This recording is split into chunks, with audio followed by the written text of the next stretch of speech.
पटना के गांधी मैदान में मैं इस वक्त मौजूद हूं। 29 जून को वक्फ एक्ट के खिलाफ इमारत शरइया बिहार, उड़ीसा, झारखंड व मगरबी बंगाल की तरफ से पूरे बिहार के मुसलमानों को और बिहार के तमाम सेकुलर लोगों को, दलितों को, पिछड़ों को, आदिवासियों को कॉल दिया गया है कि वक्फ एक्ट के खिलाफ 29 जून को इसी गांधी मैदान में पहुँच करके मजबूती से अपनी आवाज़ रखे और ये ऐलान कर दे कि वक्फ एक्ट को बिहार की सेकुलर अवाम, बिहार का मुसलमान और मुल्क का सेकुलर तबका बिल्कुल भी बर्दाश्त नहीं करेगा। और ये ऐलान कर दिया जाए कि ये हमारी आखिरी लड़ाई है, इस लड़ाई को हम आखिरी सांस तक लड़ेंगे और उसके लिए जो भी कुछ करना पड़ेगा वो करने को तैयार है, चाहे मुस्तकबिल में उसके लिए रोड जाम करना पड़े, जेलों को जाना पड़े, वो भी करने को हिंदुस्तान की सेकुलर अवाम, हिंदुस्तान का मुसलमान तैयार है। ये तैयारी आप देख रहे हैं चारों तरफ जो है पूरी ज़ोर शोर से तैयारी जारी है। स्टेज भी सामने आप देख रहे हैं जो बन चुका है। इसी स्टेज पर हिंदुस्तान के तमाम बड़े सेकुलर लीडर्स, तमाम सियासी जमातों के लीडर्स, चाहे इंडियन नेशनल कांग्रेस हो, राष्ट्रीय जनता दल हो, मजलिस इत्तेहादुल मुस्लिमीन हो, लेफ्ट पार्टीज हो, समाजवादी पार्टी, तृणमूल कांग्रेस हो, Social Democratic Party of India, Azad Samaj party, जन स्वराज समेत तमाम सियासी जमातों के लीडर्स बैठेंगे। All India Muslim personal law board से लेकर जमईयत उलमा, मजलिस मुशावरत, उसी तरीके से जमात इस्लामी और दीगर तमाम मिली तंजीमों के लीडर्स भी यहाँ पर मौजूद होंगे। यहाँ पर हमारे साथ कई सारे पॉलिटिकल और सोशल एक्टिविस्ट मौजूद हैं, जिसमें ऑल इंडिया मजलिस इत्तेहादुल मुस्लिमीन के बिहार के सेक्रेटरी राना रंजीत सिंह मौजूद हैं। हमारे साथ कासिम अंसारी साहब मौजूद हैं जो कि ऑल इंडिया मोमिन कॉन्फ्रेंस के स्टेट सेक्रेटरी हैं। और आपने देखा होगा कि जनता दल यूनाइटेड ने जब इस बिल को सपोर्ट किया था तो इन्होंने सबसे पहले जनता दल यूनाइटेड से रिजाइन किया। पूरे बिहार में चर्चा का, पूरे मुल्क में चर्चा का मौजू बना और उसके बाद सैकड़ों की तादाद में स्टेट सतह के लीडर्स ने जदयू को रिजाइन किया था। मैं सबसे पहले कासिम अंसारी साहब से बात करने की कोशिश करूंगा क्योंकि ये ऑल इंडिया मोमिन कॉन्फ्रेंस के भी बिहार के सेक्रेटरी हैं और मोदी सरकार का ये दावा है कि ये कानून लाया गया पसमानदा समाज के लिए, खवातीन के लिए। तो मैं जानना चाहूँगा इनसे कि आप पसमानदा समाज से आते हैं, आप इस एक्ट को किस नज़र से देखते हैं? सबसे पहले तो इंसाफ टाइम्स के पूरी टीम का मैं शुक्रिया अदा करता हूं कि आज इस गांधी मैदान के तारीखी सरजमीन पे जो है आप कवर के लिए आए हैं।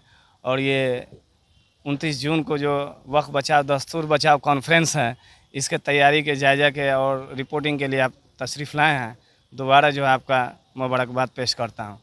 पसमानदा सबसे मुझको एतराज़ है और एतराज़ इस बुनियाद पे है कि आरएसएस और बीजेपी का गढ़ा हुआ शब्द है और मजहबी तौर पे जो है मुसलमानों के अंदर मामलात में कोई डिवीज़न नहीं है। हम उसी मस्जिद में एक सफ़ में खड़े होकर नमाज़ पढ़ते हैं। जो बालियाकत उलमा हैं वो पसमानदा कम्युनिटी से क्यों नहीं है, वो इमामत करता है और जो अशराफ लोग हैं उनके इमामत में नमाज़ पढ़ते हैं। कब्रिस्तान में भी कोई डिवीज़न नहीं है, खानका में भी डिवीज़न नहीं है, दरगाह में भी डिवीज़न नहीं।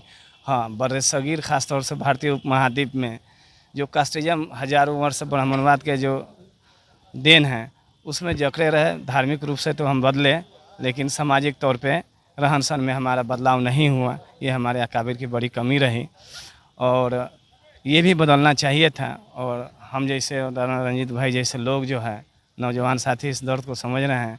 राना रंजीत भाई से भी काफ़ी मुतासिर हैं।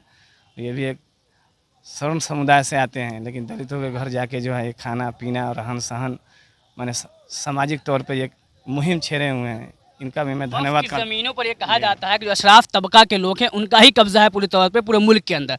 इसीलिए ये कानून लाया गया है ताकि ये ज़मीनें तमाम लोग के लिए इस्तेमाल हो सके।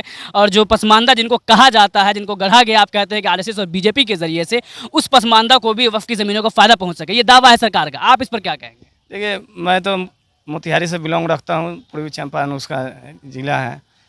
तो वहाँ जिला औकाफ कमेटी में मैं कई बार रुकन रहा। मेरे एक जानने वाले हैं, पूर्व जिला पार्षद जहांगीर अंसारी, वो प्रेसिडेंट भी रहे हैं, सेक्रेटरी भी रहे हैं जिला औकाफ में। कई रियासत में भी मेरे जानने वाले हैं जो वक्फ बोर्ड में जो है मेंबर हैं या ओहदेदारान हैं। तो पसमानदा की नुमाइंदगी पहले से भी रही है। कई मेरी जानने वाली खातिन हैं जो इसकी नुमाइंदगी करती हैं, लेकिन सरकार ऐसे प्रचारित कर रही है जैसे पहली बार पसमानदा या खातिन का यहाँ मौका मिला है। और करप्शन कहाँ नहीं है, मठ के लिए मर्डर नहीं हो रहा है, मंदिर के ट्रस्टी के बीच में आपसी विवाद नहीं है। लेकिन वक्फ बोर्ड का जो भी डिस्प्यूट है ये इसका आंतरिक मामला है। दूसरा बात है, गैर मुस्लिमों के जितने भी ट्रस्ट हैं, धार्मिक ट्रस्ट हैं, उसमें नुमाइंदगी सिर्फ उस कम्युनिटी की होती है और उसका चेयरमैन आवाम के जरिए चुना जाता है और सरकार उसको राज्य मंत्री का दर्जा देता है। दुर्भाग्यपूर्ण बात यह है कि वक्फ बोर्ड में जो है सरकार ही नॉमिनेट चेयरमैन की करती है और गवर्निंग बॉडी की करती है। यहाँ तो मुस्लिम समुदाय के साथ सरकार ही खेल रही है चूहा बिल्ली वाला खेल कि आपको जो है जो भी करप्शन है सरकार खुद कराती है। लोकल जो मतवाली होते हैं वो चेयरमैन से मिल के जिस ज़मीन की आप बात कर रहे हैं, जिस मार्केट की बात कर रहे हैं, अगर 2000 किराया है तो 200 रुपये में लीज कराती है। तो ये तो आवाम का कोई इसमें कसूर नहीं है, ये ना इसमें पसमानदा अशराफ का कोई कसूर है। हाँ, जिस मकसद से हमारे आबा व अजदाद वक्फ़ किए थे वो मकसद 100% पूरा जो है सरकार होना नहीं चाहती है, चूँकि खुद कफिल मुसलमान हो जाएगा। और हम लोग भी चाहते हैं कि मुसलमान की जितनी औकाफ की डिस्प्यूट है, ज़मीनें हैं, जितने इदारे हैं, सबको जो है फास्ट ट्रैक कोर्ट से हो या जिस तरह से ट्रिब्यूनल है ऑलरेडी पहले से, ट्रिब्यूनल के ज़रिए उस मामलात को हल करके और इसकी पूरी गवर्निंग जो है आवाम मुस्लिम आवाम को दिया जाए। और बहुत बेहतरीन तरीके से जो है प्राइवेट मदारिस चल रहे हैं, कितना बेहतरीन निज़ाम है। आज खानगी का रेट और भी कम होता मुसलमानों के अगर ये गांव-गांव मकातिब और मदारिस नहीं होते। तो ये तो हम लोग जागरूक हैं ही। बहुत सारे मीडिया एक्सपर्ट जो है वो तजिया करते हुए, विश्लेषण करते हुए कहते हैं टीवी चैनल्स पे आकर के कि चूंकि वक्फ एक्ट ला दिया गया तो हो सकता है कि मुसलमानों का एक बड़ा तबका जो पसमानदा समाज से आता है वो जदयू और एनडीए को सपोर्ट करे, क्योंकि उनको इससे फ़ायदा हो रहा है। क्या सही है, पसमानदा समाज के लोग जा रहे हैं एनडीए की तरफ?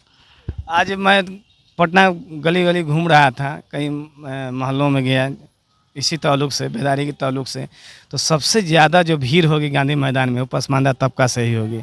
और पूरे पसमानदा के जितने भी ऑर्गेनाइजेशन हैं जो रियल में काम करते हैं आवाम के लिए, वो सारे इस वक्त के ख़िलाफ़ में हैं। जो दुकानदारी टाइप के लोग हैं, जिनका सियासत से वही सरकार के जो है फंडिंग से चलती है जो तंजीमें, वही इधर उधर छुप छुपा के जो है कुछ अपने बयान दे रहे हैं। आवाम के बीच जो है उनकी भी हिम्मत नहीं है। ख़ास तौर से 2-3 दिन से जो है एक ख़ास तंजीम मिली, तंजीम का जो कंट्रोवर्सी आप देख रहे हैं मीडिया में, तो वहाँ के जो जिम्मेदार कुछ बोल रहे हैं, मीडिया में कुछ चल रहा है, तो बोल रहे हैं कि ये क्या बोले जाली दस्तखत से जो है जारी किया गया। मेरा इशारा बखूबी समझ रहे हैं। तो मिली तंजीम के जो आज के रहनुमा है वो आवाम के ख़िलाफ़ नहीं जा सकते हैं। आवाम खुद बेदार है और वक्त ऐसा आ गया है कि आवाम ऐसे माने दलाल टाइप के जो रहनुमा हैं उनको हाशिए पे खड़ा कर देंगे। और इस प्रोग्राम के बाद जो है आप देखिएगा कि बहुत ही बेहतरीन तरीके से जो है एक आवाज़ जो बुलंद उठी है, ये चाहे केंद्र सरकार हो या राज्य सरकार हो, ये किसान की तरह झुकने को तैयार है। राणा रणजीत सिंह जी, ये कहा जा रहा है आईटी सेल के ज़रिए शायद फैलाया जा रहा हो सोशल मीडिया पर, लेकिन देखने को मिलता है कि वफ़ की ज़मीनें जो वो हिंदुस्तान की ज़मीन को धीरे धीरे कब्ज़ा कर करके यहाँ के हिंदुओं के ख़िलाफ़ और इस देश के ख़िलाफ़ बहुत बड़ी साजिश है। आप पढ़े लिखे भी हैं, इंटेलेक्चुअल हैं और आप ज़माने से पॉलिटिक्स में एक्टिव भी हैं और आप हिंदू कम्युनिटी के सवर्ण समाज से आते हैं। आप क्या इस बात को सही मानते हैं या इसकी सच्चाई कुछ और है? देखिए, ये बिल्कुल सियासत करने का एक तरीका है, एक तरकीब है और भाजपा खास करके जानी जाती है ऐसी तरकीबों के लिए। जिस तरीके से वक्फ के मुद्दे को उठा करके हिंदू मुसलमान में जहर फैलाना इनका केवल मकसद है। मुसलमान भाइयों में अगड़ा पिछड़ा करने का इनका मकसद है कि डिवाइड एंड रूल अंग्रेज़ों की पॉलिसी पे हमारे कासिम अंसारी भाई ने बहुत बेहतरीन अंदाज में टेक्निकल बातों को समझाया, बताया कि झगड़े कहाँ नहीं हैं, हमारे मठ मंदिरों में भी हैं। मैं एक हिंदू हूँ, मैं कभी नहीं स्वीकारूंगा कि मेरे हिंदू के मंदिर मस्जिदों में किसी मुसलमान भाई को जो है निर्णायक भूमिका में वो डिसीजन मेकर के पद पे उसको बिठाया जाए। तो मेरा कोई अधिकार नहीं है कि मैं मुस्लिम भाइयों के मस्जिदों के मसले में कहूँ कि किसी हिंदू को ज़बरदस्ती तुम बिठाओ। ये जो हमारा संविधान है, फ्रीडम ऑफ रिलीजन और राइट ऑफ इक्वालिटी, ये हमें अधिकार देती है, ताकत देती है कि हम लोग अपने धर्म को लेकर के हम लोग स्वतंत्र हैं और बराबर का कोई भी नियम बने सबके लिए बराबर का बने। और पाशमानदा को लेकर के जो सियासत किया जा रहा है, मैं कहूँगा पहले दलित भाइयों की चिंता करिए ना। आए दिन जो है कई मंदिरों में तो दलित भाई को जाने भी नहीं दिया जाता है।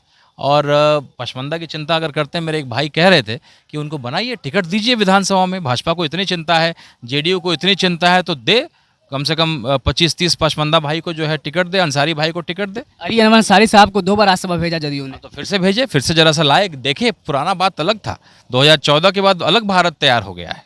तो कहीं ना कहीं एक अलग सियासत हो रही है। और मैं अपने हिंदू भाइयों को खास करके ये आग्रह करता हूँ, निवेदन करता हूँ कि ये लड़ाई हिंदू या मुसलमान की लड़ाई नहीं है, ये लड़ाई संविधान को बचाने की लड़ाई है। अगर जो कुछ बदमाश लोग हैं जो नियम बना करके अपने सियासी फ़ायदे के लिए नियम को लगातार बदल रहे हैं, हम उनके मनोबल को अगर लगातार बढ़ाते जाएंगे तो नई नई तरकीबें आएंगी। जैसे नया तरकीब आया है कि आपके जो वोटर कार्ड को छेड़ा जा रहा है कि आपको दोबारा सबूत देना पड़ेगा कि आप भारत के नागरिक हैं 1 महीने में। ये वैसा अशिक्षित राज्य है जहां बाढ़ की संभावना अब होने वाली है, हमेशा जुलाई अगस्त में बाढ़ आता है, तो आप नियम बना रहे हैं कि भाई 1 महीने के अंदर आप पूरा इलेक्टोरल रोल को जो है रिवाइज़ करिए। 87 से पहले वाले लोगों को जो है अपना सबूत देना पड़ेगा। 2003 के बाद वाले को सबूत देना पड़ेगा। एनआरसी को बैकडोर से एंट्री कराया जा रहा है, तो ये बगल वाला घर का अगर जलाया जा रहा है, आग लगाया जा रहा है, अगर आप चुप हैं तो अगला नंबर आपका होगा। अच्छा, अगर ये प्रोसेस होता है इसमें सबसे ज़्यादा नुकसान तो मुझे लगता है कि बिहार के जो ट्राइबल्स हैं, बिहार के जो एससी कम्युनिटी के लोग हैं, उनका ज़्यादा हो जाएगा। बहुत उसी तरीके से ओबीसी के जो बहुत ज़्यादा पिछड़े कम्युनिटीज़ हैं, उनका नुकसान ज़्यादा होगा इस प्रोसेस में। बिल्कुल, कई ऐसे लोग हैं जो वक्त की ज़मीन पे अपनी दुकानदारी चला रहे हैं, उनको रेंट पे लेकर के कर रहे हैं। हिंदू लोग भी तो उसमें अफेक्टेड हो जाएंगे। और मेरे एक भाई कह ही रहे थे कि ये तो खैर कुछ अपने दोस्तों को जो है फ़ायदा दिलाने का काम है। यतीम खाना जो मुंबई का था, जिसको तोड़ करके जो है वहाँ पे किसी उनके मित्र ने बहुत आलीशान मकान बनाया है। तो ऐसे तमाम यतीम खाने को, मस्जिदों की ज़मीनों को हड़प करके अपने दोस्तों को बेचेंगे। सिंध के नदी को तो आपने बंद कर दिया, लेकिन जो बिजली पाकिस्तान में सप्लाई हो रहा था कच्छ के माध्यम से, उसको तो आपने कभी बंद नहीं किया। इंडिया पाकिस्तान लड़ाई की इतनी गंभीर विषय में भी आपने बंद नहीं किया। तो चीज़ें लोगों के सामने हैं, सब कुछ देखा जा रहा है, सब आप कुछ जिस देख जगह रहा पे है। खड़े हैं इस वक्त, ये गांधी मैदान कहा जाता है कि ये भी वक्फ की ही एक ज़मीन है। बिल्कुल, ये खूबसूरती रही है एक हमारे इससे बढ़िया खूबसूरत उदाहरण क्या हो सकता है कि हमारा आंदोलन, एक ऐतिहासिक आंदोलन उसी वक्त की ज़मीन पे हो रहा है, जो स्वतंत्रता की लड़ाई में एक अहम भूमिका गांधी मैदान ने निभाया है, जेपी आंदोलन में एक नया भूमिका निभाया है, और लोकतंत्र के हर अभियान में एक अहम भूमिका गांधी मैदान की ये क्रांतिकारी धरती बना हमेशा रही है। और ये वक्त की ज़मीन है, तो ये समझाने के लिए इससे बेहतर क्या जगह को चुना जा सकता था। मुझे यकीन है पूरा देश का नज़र बिहार में है, बिहार के इस आंदोलन में है जो 29 तारीख को रविवार को होने वाला है, और बिहार में चुनाव भी है। तो एक ऐतिहासिक विरोध प्रदर्शन जो यहाँ होने वाला है, हिंदू मुसलमान हर समाज के लोग एकत्रित होकर के विरोध प्रदर्शन करेंगे शांति से, और अगर ज़रूरत पड़ेगी तो इसका अलग रूपरेखा भी हम लोग तय करेंगे। और मुझे यकीन है सरकार को नजर आएगा। आंदोलन अलग रुख भी ले सकती है, जैसे जेल भरो तहरीक, इस तरह के मूवमेंट भी शुरू हो सकते हैं बिल्कुल, क्या? जब तक इस लड़ाई को हम लोग जीतेंगे नहीं, ये जो ऐसे कुछ लोग हैं जो तरकीबें निकालते रहते हैं कैसे डिवाइड एंड रूल किया जाए, हमारे खूबसूरत बिहार, खूबसूरत हिंदुस्तान को ख़राब करें, जहर फैला करके हिंदू मुसलमान को लड़ाएं, नए नए। अरे हमारे देश को ज़मीनों की कमी है क्या? और क्या वक्त का ट्रिब्यूनल था, ऐसे कई सारे रेलवे के ट्रिब्यूनल हैं, कई ऐसे ट्रिब्यूनल हैं। तो टेक्निकल जानकारी का अवेयरनेस प्रोग्राम बनाइए ना। गाड़ियों का एक्सीडेंट होगा तो क्या गाड़ी बंद करिएगा, ट्रैफिक रूल को सुधारिए, लेकिन सुधारने के पीछे मंशा गलत नहीं होनी चाहिए। तो आप करिए, नियम को बदलिए। जेपीसी आपने शुरू किया, उससे पहले जनता के बीच में जाइए, उनसे डिस्कस करिए, अवेयरनेस प्रोग्राम चलाइए। आप कोई सीधे नियम नहीं थोप सकते हैं किसी के ऊपर। जेपीसी में आपने इतना सारा काम किया, लेकिन एक भी बदलाव आपने नहीं किया। आप कहते हैं कि भाई हम चेक करेंगे कि वो सही मुसलमान है कि नहीं, 15 साल से इबादत कर रहा है कि नहीं, कैसे चेक करेंगे आप? तो कई ऐसी चीज़ें हैं। आप मुस्लिम के धार्मिक चीज़ों पर किसी हिंदू को क्यों घुसाइएगा? तो ऐसी बहुत सारी चीज़ें हैं और जिससे लोगों को तकलीफ़ है। और हमारे चंपारण के हामिद ज़फ़र साहब हों, हमारे कासिम भाई हों, तमाम चंपारण की धरती के जो लोग हैं, दिन रात एक किए हुए हैं इस क्रांतिकारी के लिए। और चंपारण की धरती ऐसी क्रांतियों के लिए जाना जाता है, तभी महात्मा गांधी जी ने भी हमारी चंपारण की धरती को चुना, और इस ऐतिहासिक रैली में चंपारण की एक अहम भूमिका होगी। हामिद ज़फ़र साहब हमारे साथ मौजूद है। आप जो है सोशल एक्टिविस्ट हैं और इमारत शरैया के जितने मूवमेंट्स होते हैं उसमें बहुत एक्टिव रोल हमेशा ये निभाते रहे। हामिद ज़फ़र साहब, कैसी तैयारी है, आपको क्या उम्मीद है कि 29 जून को परसों जो यह धरना होने जा रहा है, जो प्रोग्राम कॉन्फ्रेंस होने जा रहा है, इसमें पूरे बिहार से किस तरह से लोग शामिल हो रहे हैं? सबसे पहले तो मैं आपके चैनल को बधाई दूंगा क्योंकि आपने इसको शुरू किया है, यूट्यूब चैनल आपने, और हमेशा आप दिखाते रहे हैं कि आवाज़ को दिखा रहे थे। उसी सिलसिले में आप यहाँ आए हैं। 29 जून का ये जो प्रोग्राम है, कॉन्फ्रेंस है, वो ऐतिहासिक होगा। तैयारियों के ज़्यादा से आपको पता लग गया होगा, और जो आवाम में जो बेदारी है, चूँकि ये वक्त को जो एक्ट लाया गया है, ये पूरी तरह से जो संविधान के ख़िलाफ़ है, धार्मिक आज़ादी के ख़िलाफ़ है, कॉन्स्टिट्यूशन के हर लगभग 50 ऐसे आर्टिकल हैं जिसको फंडामेंटल राइट को वायलेट करता है। तो इसलिए इसको बर्दाश्त नहीं किया जाएगा। इसलिए इसकी पूरी तैयारी चल रहा है। आवाम में पूरे हिंदू मुसलमान सब सिख ईसाई सारे लोग एक साथ मिलकर आ रहे हैं और बड़ी तादाद देखने को मिलेगी। और चंपारण की ये बिहार की जो धरती है, ये ऐतिहासिक धरती रहा है। हमेशा यहाँ से क्रांति का आगाज़ हुआ है। जब भी क्रांति हुआ, तख्ता पलट हुआ, हमने अंग्रेज़ों को भगाने का काम किया। उसके बाद बहुत सारे ऐसे मूवमेंट हुए जो भी गलत मूवमेंट हुए, उसमें भी हम लोगों ने बढ़ चढ़ कर जो हक है उसके साथ लड़े और मजबूती के साथ लड़े। और दूसरा ये जो मूवमेंट है, ये वक्त व आंदोलन है, इसे बहुत शांत ये होने जा रहा है। और सरकार को झुककर इसको जो है ना वापस लेना पड़ेगा, क्योंकि मूवमेंट और ये अगला पड़ाव है। देखिए 29 के बाद सरकार के अगर आँख खुल जाती है तो ठीक है, और नहीं तो उसके बाद फिर आंदोलन और एग्रेसिव होगा। यहाँ पर कई सारे सोशल और पॉलिटिकल एक्टिविस्ट से हमने बात किया, आपने मैदान की तैयारी भी देखी है। एक मरतबा और हम आपको पूरी तैयारी दिखा दे रहे हैं। ये जो गांधी मैदान है, इसमें कहा जाता है कि जन सैलाब भी अगर आ जाता है तो ये गांधी मैदान कम पड़ जाता है। लेकिन इस वक्त जो बिहार में जो लोग तजिया करने वाले लोग हैं, जो पत्रकार हैं, उनका ये मानना है कि 29 जून को जिस तरह की भीड़ पूरे बिहार से आ रही है, उसमें न सिर्फ ये गांधी मैदान भर जाएगा बल्कि पटना की तमाम गलियाँ उस दिन जाम नजर आएंगी। यहाँ के सड़कों पर, यहाँ के हाईवेज पर शायद चलने का रास्ता न रहे।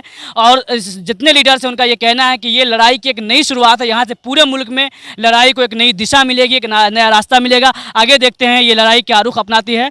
कैमरा पर्सन महताब आलम के साथ मैं सैफुर रहमान, जुड़े रहिए इंसाफ टाइम्स के साथ मुकम्मल अपडेट्स के लिए।